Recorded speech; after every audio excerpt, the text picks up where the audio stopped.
שלום וברכה, שבת בעזרת השם נקרא פרשת שלח. פרשתנו מופיע ציווי השם למשה לשלוח מראשי ישראל לתור את הארץ. כמו שכתוב, שלח לך אנשים ויתורו את ארץ כנען, אשר אני נותן לבני ישראל. הבה נתבונן בשורש חטא המרגלים. בכל אופן, מדובר בדור דעה, איך נכשלו בדבר כזה והוציאו דיבת הארץ. החטא החמור ביותר, כמו שכתוב בתהילים, ואם עשו בארץ חמדה, לא האמינו לדברו, וירגנו באוהליהם, ושמעו בקול אדוני, וישא ידו להם להפיל אותם במדבר ולזרותם בארצות. אז באמת, כמו שכתוב, לזרותם בארצות, אז באמת מביא, כתוב שלא רק גלות דור המדבר באה בעקבות חטא זה, אלא כל הגלויות שבאו על ישראל בעתיד, שורשן בחטא זה. ניתן לראות שחטא המרגלים חמור מחטא העגל, על פי ימי הזיכרון בחטאים הללו. חטא העגל היה כלפי שמיה, ויום הזיכרון לחטא העגל הוא י"ז בתמוז, שבו נשתברו הלוחות. ואילו חטא המרגלים, על שמעשו בארץ חמדה, נקבעה בחייה לדורות, בתשעה באב.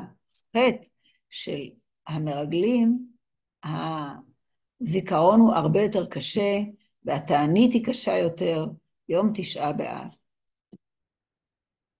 הכתוב מעיד על המרגלים כפי שרש"י מביא על המילים, כולם אנשים, ראשי בני ישראל המה. אנשים, לשון חשיבות, באותה שעה כשרים היו, אומר רש"י. והלא מדובר בדור דעה שראו בחוש מציאות השם, כפי שראינו בפרשיות האחרונות על הנהגת השם את דור המדבר. הליכתם במדבר על דגליהם באמצעות ענני הכבוד ועמוד האש, על פי השם נשאו ועל פי השם חנו, וכפי שמתואר בחומש דברים, שמנתך לא בלטה מעליך ורגלך לא בצקה, זה 40 שנה. ירידת המן בפתח האוהל במרחק כפי דרגת הרמה הרוחנית של כל אחד. כיצד זה חטאו בחטא כה חמור? וינשאו אותי זה 10 פעמים ולא שמעו בקולי. 10 פעמים. והלא נאמר, לא היה דור שלם כדור המדבר, שלא ניתנה התורה.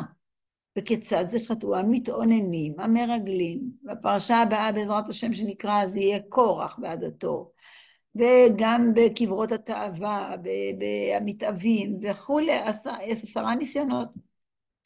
אז באמת, לנו זה נראה חמור ביותר, כי באמת התורה מדגישה את זה, וממש מציירת את זה בחומרה רבה.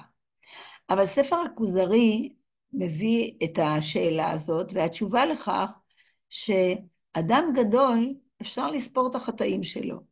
ואכן, כתוב בפרשה, זה 10 פעמים. 10 פעמים ניסו את הקדוש ברוך הוא. אבל לצאת למדבר, זה היה חסד גדול. זכרתי לך חסד נעורייך, לכתך אחריי במדבר בארץ לא זרועה. זה בכל אופן לצאת לתוך מדבר, שממה ושיממון, אין מים, אין אוכל, סומכים על הקדוש ברוך הוא. אז זה מראה שהדור היה דור דעה, דור שבטח בהשם והלך אחר. באמת, זה דור שראתה שפחה, מה שלא ראה יחזקאל בן בוזי. הקטנה שבהם הייתה במדרגת נבואה כמו יחזקאל. נראה בכל אופן כיצד אם כן חטאו. השפת אמת מביא את דברי הזוהר הקדוש, ואומר שהמרגלים חשבו, כאן אנחנו ראשים, ובארץ לא נזכה להיות ראשים. בוודאי שכל מה שאמרו המרגלים היה בעבור כללות בני ישראל, מכיוון שגם הם עלולים לרדת בדרגה, וכיוון שנבחרו להיות שלוחי בני ישראל, כיצד נאמר שדיברו מחמת נגיעת עצמותם? אז באמת מביא הרמב"ן שהאנשים שנבחרו מכל השבטים, אז זה היה ראשי השבטים, נבחרו גדולים וצדיקים כדי שיעמדו בניסיון ולא יחטאו. לכן גם השם ביקש גם להגדיל את מספר השלוחים, יכלו לצאת רק 2, יצאו 12, כדי שכל אחד יחזק את רעהו ויוכלו לעמוד בניסיון. כי לא היה נדרש יותר מ2 אנשים, אפשר היה שיצאו כמו בהפטרה שנקרא, שיהושע שולח. השפת אמת מבאר כי דור המדבר בכלל היו בבחינת ראש. כי הדור שיצא ממצרים ושמעו את הדיברות בסיני, הם ראשון לכל הדורות, והדורות נמשכים בבחינת אבות ותולדות, מהראש עד הרגליים. כמו שכתוב על דורנו, עקבתא דמשיחא.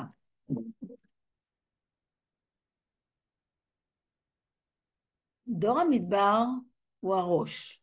דורנו, דור העקב, כי ההיסטוריה מתחילה מהאדם הראשון, שהוא יציר כפיו של הקדוש ברוך הוא, שהוא היה הראש, וכמובן ש2000 שנה ראשונות זה לא נחשב כביכול, אבל 2000 שנה ראשונות הם תוהו, שהשניים זה דור התורה, ודורנו זה דור המשיח. והם לא רצו ליפול מדרגת ראש, כי דור המדבר הייתה להם התגלות כבודו יתברך, כדמיון התגלות הנשמה בראש. ובוודאי שקשה היה עליהם ליפול מדרגת ראש, אבל העבודה שלהם הייתה לבטל עצמם לרצון הבורא, לעשות את רצון הבורא.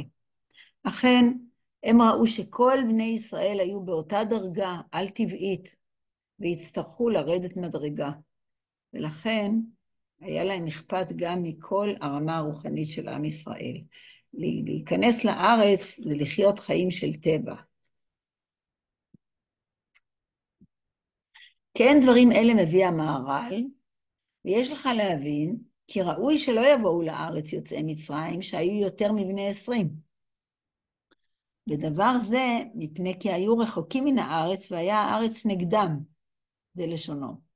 מפני כי הארץ יש לה ברכה טבעית, ויוצאי מצרים, הכל היה שלא בדרך הטבע, כי אם על ידי ניסים. ולכך היו יוצאי מצרים מוציאים דיבת הארץ.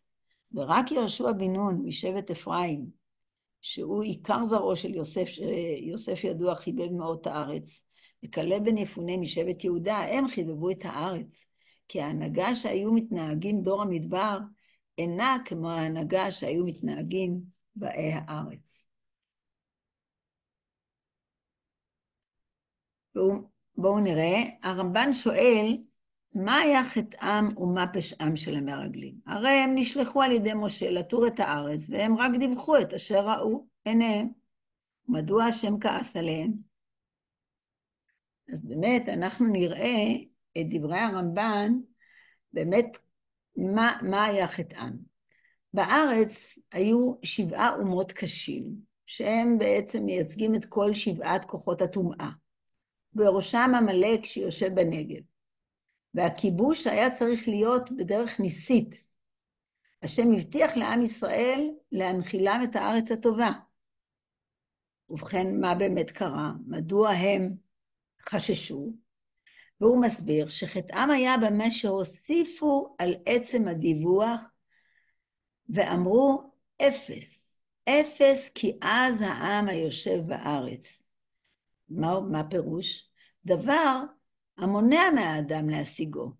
הוא לא יכול להשיג אותו, זה כבד וקשה עליו. אבל זה בדיוק היה העניין, להאמין שבדרך טבעית אי אפשר היה לכבוש את הארץ. כי באמת היו פה 7 כוחות טומאה ובראשם עמלק. ודאי, זה מורה חלילה על חוסר אמון בכוחו יתברך להנחיל את הארץ אשר הבטיח. המילה 0 מורה על דבר הנמנע מהאדם להשיגו. לפני שאמרו דברים קשים אלה, אמרו, וגם זבת חלב ודבשי, וזה פריה. 0 כי אז העם. אומר רש"י, כל דבר שקר שאין אומרים בו קצת אמת בתחילתו, אין מתקיים בסופו. ובאמת זהו כלל ידוע, שכל התיאוריות בעולם וכל הדתות האחרות, שהן שקר גמור, כדי שיעמדו על רגל אחת, מכניסים איזה נקודת אמת קטנה. וזוהי הרגל האחת של המילה שקר, בקוף. ואילו האמת יציבה, כל האותיות בה. האותיות במילה שקר אינן בסדר רציף, ואילו האמת בסדר המורה על יציבותה. א' היא האות הראשונה, מ' אות אמצעית, ות' היא האות הסופית בסדר האלף ב'. אמת זה חותמו של הקדוש ברוך הוא, שהם 22 אותיות שבהם ברא את העולם. כלב הלך והשתטח על קברי האבות, שיבקשו עליו רחמים להינצל מעצת המרגלים. ויהושע, משה רבנו הוסיף לו אות י' משם השם לשמו, שהשם יושיע אותו מעצת המרגלים, כי האות י' מורה על חוכמה. אבני נזר מסביר שחשש משה רבנו שמחמת הענווה שבו יבטל דעתו לדעתם, שמטבע הענב לבטל דעתו, על כן הוא צריך לחיזוק.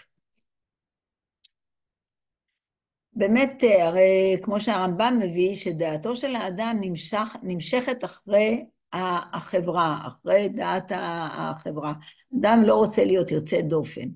ועל זה הקשה בנו, השם משמואל, שהענווה לבטל דעתו לדעת הרבים נגד רצון השם יתברך, היא ענווה פסולה, ואינה אלא שפלות הנפש לבד. ענווה טהורה, להיות ענב נגד השם יתברך, לבד. כלפי רשעים צריכים להיות תקיפים, כמו שכתוב לו, תהיה אחרי רבים לרעות, בחומש שמות. הוא ממשיך השם משמואל, והנה, בדבר המרגלים, כבר אמרנו שחס ושלום לומר עליהם שהיה זדון ומרד ממש מתחילה, כי לא טיפשים היו למרוד במקום, אלא מוטעין היו. מפאת כוחות הרע שולטים במדבר, אלא שעבירה גוררת עבירה, ומרעה אל רעה יצאו. כך מסביר השם משמואל, ואומר, וזה שהוסיף לו אות י' שהיא בחינת חוכמה, שהכנעתו תהיה מצד השפעת החוכמה עליו, וכך זכה יהושע שהשם הושיעו מעצת המרגלים, ונקרא שמו יהושע, כיושיעך מעצת מרגלים.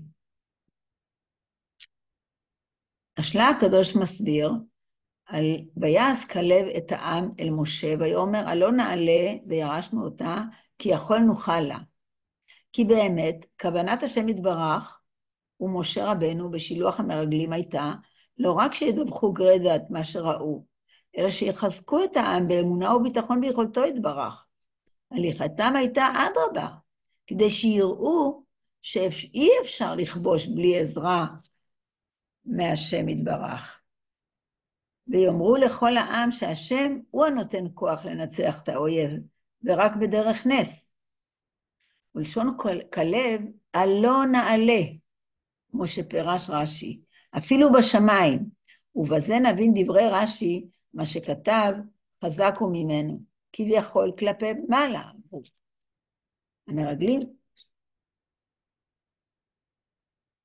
המרגלים סיפרו על חוזק העם והערים הבצורות, והנה כלב שהשיב, הלא נעלה, יכול נוכל, לא השיב כמכחיש אותם, אלא השיב אמת כדבריכם, כי חזק הוא. אבל אנחנו הלא נעלה, בעזרת השם יתברך, אשר איתנו. ובאמת, אחר כך ראינו שהם כן מנסים לעלות, ואומרים, אנחנו רוצים לעשות תשובה, אנחנו רוצים כן לעלות לארץ, ואז משה רבנו אומר להם, אל תעלו, כי אין השם בקרבכם, והשם אמר לא לעלות, והם אמרו לא, אבל אנחנו עושים תשובה, אנחנו כן עולים. ומה קרה בסוף? אנחנו יודעים, ברגע שהם נפגשו עם עמלק, לא נשאר שריד מהם. כי באמת, העבודה של האדם היא לעשות רצון הבורא. השם רצה שהם יעלו, והם לא רצו לעלות. אחר כך הם אמרו, עכשיו אנחנו נעלה, אבל אם השם אמר לכם לא לעלות, צריכים להתבטל לרצון השם. כשהוא אמר לעלות, היה צריך לעלות, וכשהוא אמר, אל תעלו, כי אין השם בקרבכם, היה עליהם לא לעלות. זה לא נקרא תשובה. רבי יעקב עמדין אומר שהקיום של עם ישראל הוא נס גדול יותר מניסי ארץ מצרים, זה נס מתמשך. וגם כיום, כשאנחנו מוקפים ב70 זאבים, המוכנים בכל רגע לטרוף את הכבשה, את כנסת ישראל, שנקראת שא פזורה ישראל, לא עולה בידם. כיצד זה? כי השם שומר עלינו ועל ארצנו, כמו שכתוב, ארץ אשר השם אלוקיך דורש אותה תמיד. עיני השם אלוקיך בא מראשית שנה ועד אחרית שנה, ואם נשים לב, המילה ראשית כתובה ללא א'. יש את המאמר של הרב וולבה על ארץ ישראל, שמדבר בשבח ארץ ישראל, ויש גם את פרשת צו, שאומר האורח חיים על קדושת ארץ ישראל, על להבעיר ארץ ישראל. ארץ ישראל היא הארץ הטובה ביותר, כפי שמתאר האורח חיים בפרשת צו, שעפרה קדוש ואווירה קדוש. וכפי שכתוב גם בפרשת עקב, בפרק ח', כי השם אלוקיך מביאך אל ארץ טובה, ארץ נחלי מים, עיינות ותאומות יוצאים בבקעה ובהר, ארץ חיטה ושעורה וגפן ותאנה ורימון, ארץ זית שמן ודבש, ארץ אשר לא במסכנות תאכל בלחם, לא תחסר כל בה, ארץ אשר אבניה ברזל ומהרריה תחצוב נחושת. וממשיך שם התיאור של ארץ ישראל שהיא התברכה בכל הברכות. אז שמנו לב שהמילה ראשית, מראשית שנה ועד אחרית שנה, המילה ראשית כתובה ללא א', וצריך היה להיות א', זה בדקדוק מתבקש. דורשים חז"ל, ראשית מלשון רש, כל שנה שרשה בתחילתה, מתעשרת בסופה. אם גם היום אנחנו נרגיש ראשים, עניים, אין לנו מעצמנו שום כוח להתגבר על כל אויבינו מבית ומחוץ. אם נאמין ונבטח בחסדי השם יתברך, בעזרת השם ניוושע מכל הצרות. גם היום כולנו רואים ניסים גלויים, כי אם השם לא ישמור עיר, שב שקד שומר. יהי רצון שיתקיים בנו הכתוב, בקרוב קרוב ממש, כי אימץ אותך מארץ מצרים, אראנו נפלאות.